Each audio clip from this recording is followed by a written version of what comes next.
Hello, everyone. Happy Thursday. Oh, it just started raining. Well, I was going to say hi at lunch because I figured the light would be better, but of course, I always get sidetracked and it's really annoying. But yeah, the phone rang and one of my customers from home was asking me a bunch of simple things, so I had to walk her through how easy her request was. Yeah, she doesn't know how to back up her iPhone, and she doesn't know how to back up her laptop, her MacBook Pro. So I was trying to talk her off the cliff and let her know how easy it is and who to go to for local help. So oddly enough, I don't exactly socialize with a bunch of other techies. So I only knew of one guy to help her with her phone, and he's just a repair guy.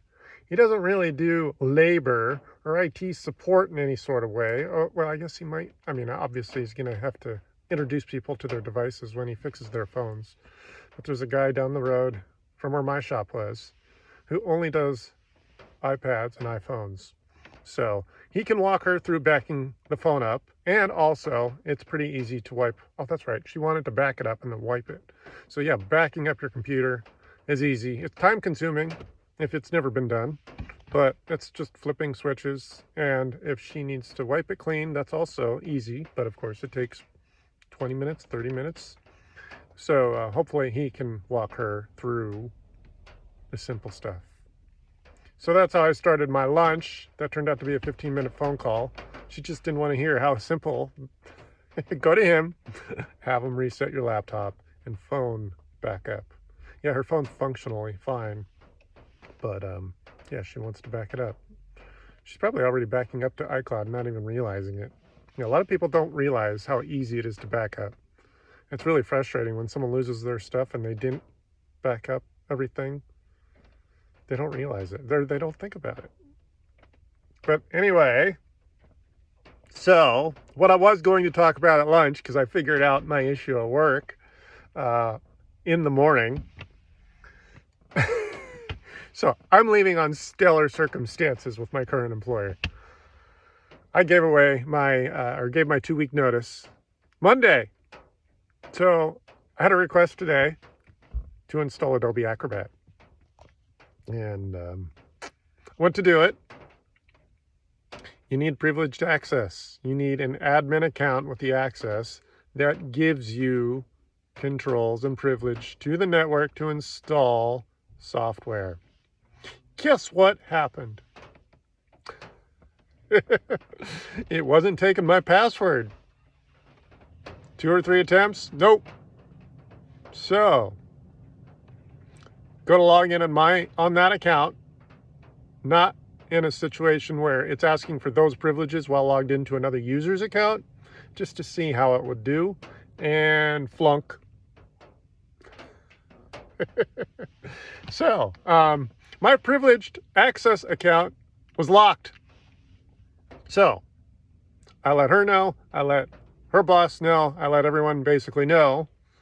I basically told everyone, apparently only a few people knew that I was leaving, that I'm leaving, and I'm thinking someone on the back end flipped a switch because I'm leaving.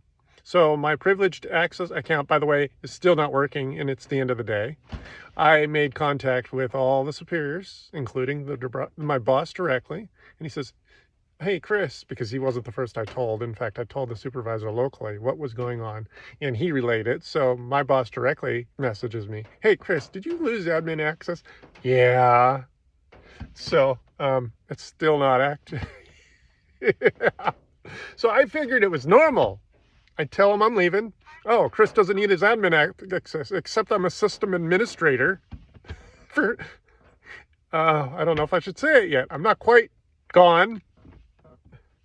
But yes, a very large company. They accidentally disabled my account, so I can't do my work as a sysadmin because my privileged access account has been locked. So I'm not thinking anything of it because I know I'm on my way out. If I was on good terms, or thinking I was on good terms, and not planning on leaving, I would assume I was about to get fired. That's not what's going on. There's enough chaos to where it's been a whole day's shift and I'm not able to do most of my work because of this account that got disabled.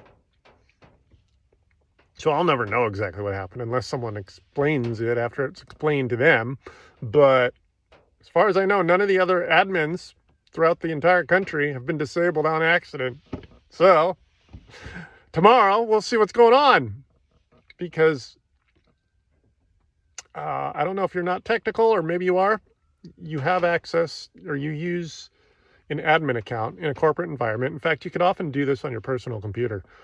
Create an admin account and a basic account, a standard user's account. And what this allows you to do is limit the amount of damage a virus can do to your computer, because viruses are essentially just programs.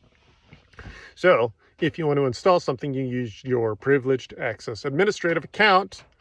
I'm calling it a privileged access account because there's a myriad of ways you could grant access, meaning it's kind of a gradient of access privileges. Privileged access means I'm 90% admin, so there's like 10% of the network I'm not able to touch, because obviously God rights is not something I need to know. I don't need to have full access to everything on the network. None of us admins as individuals need to have access to everything, except there are times when the network is being built out when you have a master administrator that has access to everything, and no one from their day-to-day job needs full access to everything. So here I am, not able to do my work because the keys to my kingdom have been, well, literally the word is locked. So I'm just thinking it's normal. No, Chris is on his way out.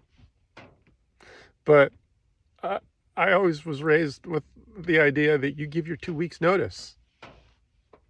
I gave my 2 weeks notice. I'm leaving on positive terms. My only issue with this job is that it doesn't pay well. Now, frankly, you could get yourself all in a bind and feel resentful and leave on a bad term because you thought you deserved more, but that's not what's going on. I'm more than willing to do the job for what I'm getting paid because that's the deal I made. I found a more lucrative offer, and that's why I'm leaving. But here we are. So tomorrow I might not be able to do half my job because as of now, the account is still disabled.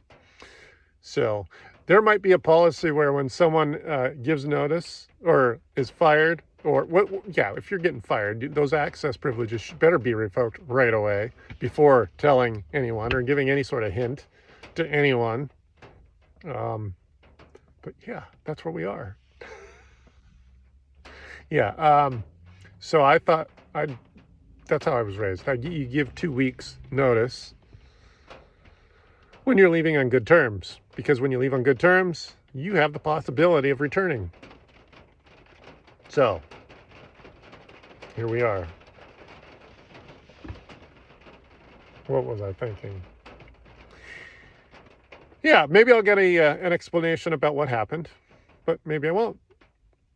Anyway, we'll see. Yes, I've got 50 users I work with directly that are all going to be slightly annoyed or bummed that I'm gone because I replaced someone who was basically not capable of doing the job. So I'll be leaving on stellar terms, and we'll see what happens. I'll check in on everyone in 3 months because that'll be my probationary period at the new job, which I start on the 11th. And we'll go from there. We'll see. I'll check in on them in a few months and see how my replacement's doing. But yeah, I do find it kind of humorous that my access to the network has been revoked. I'm a systems administrator, which means without that access, I'm not capable of doing the work. I can do some little tidbits, but if you need me to install software, I need admin access. I think I broke off into a tangent. Oh yeah, I was talking about at home. So on your home computer, you set yourself up an access account that's an admin account that allows you to install programs, and theoretically a virus has full reign of the machine because it's technically a program. You'd use standard access or a standard user account so that you can't install software without that privileged access. And then when you go to install it, you can either log in as the admin or you can stay logged in as a standard account and use your admin credentials, which is the preferred way of doing things, because you never really want to spend a whole lot of time as an admin on a computer. I'm bouncing all over at this conversation. So yeah, that's a relatively easy thing to do. But I think I was talking about how it's a gradient in a more corporate environment, because you can have different levels.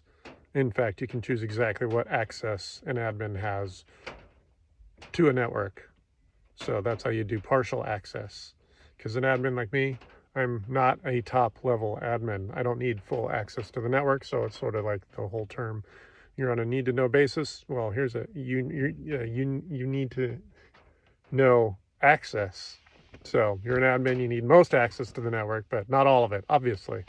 And then you don't want to make mistakes by having so much access that you start getting sloppy, or if you make a genuine, honest mistake, half the network is disabled. And now, because fixing it might theoretically be easy, but if it takes days to find out your mistake, well, then that's a problem. So anyway, I'm already talking beyond the 10 minutes I wanted to allot myself, but I figured I was excited about having that to talk about. So anyway, it was actually a slow day otherwise, and not just because I wasn't able to do half my job. Have a great night, everyone.